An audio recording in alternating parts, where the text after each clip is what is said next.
News, the cost of building a house will not be going down anytime soon. At least not with the idea of tariffs still lingering in the White House. Madison Porter explains how a 25% tariff on Canadian goods could affect our housing market. Madison? Tyler and Lizzie, as the 1-month break on tariffs from Canadian and Mexican goods approaches its end, homebuilders say lumber costs are already on the rise as the uncertainty creates fear. It's a fairly well-known fact amongst builders that a good percentage of American lumber products come from Canada. So that's going to be something that everybody's nervous about until this all settles out. Sheets of plywood, dimensional lumber, and raw materials are just some of the supplies United States homebuilders get from our neighbors to the north. But potential tariffs on Canadian goods could force them to look locally.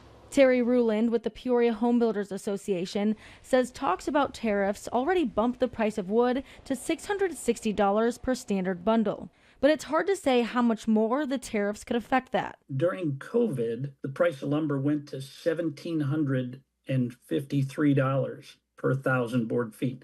That's 3 times what it is now. You know, I don't think anybody understands the high end of where it can go. Ruland says home builders already use several tactics to lower the cost of a home, like slightly reducing the square footage of a room or increasing lot density. But ultimately, the homeowner will pay the price. The contractor cannot simply eat these increases. The lumber yards can't eat it. It's the cost of doing business. While U.S. Representative Darren LaHood commends President Trump for holding countries his administration believes threatens U.S. security accountable, LaHood has some reservations.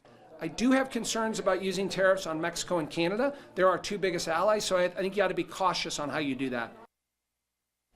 The Trump administration is looking to release federal land for timber cutting to replace imported inventory with U.S. inventory. However, Ruland says that plan takes a lot of people, equipment, and time, meaning lumber tariffs. If lumber tariffs are imposed, it would be more than a year down the road before that solution is in place.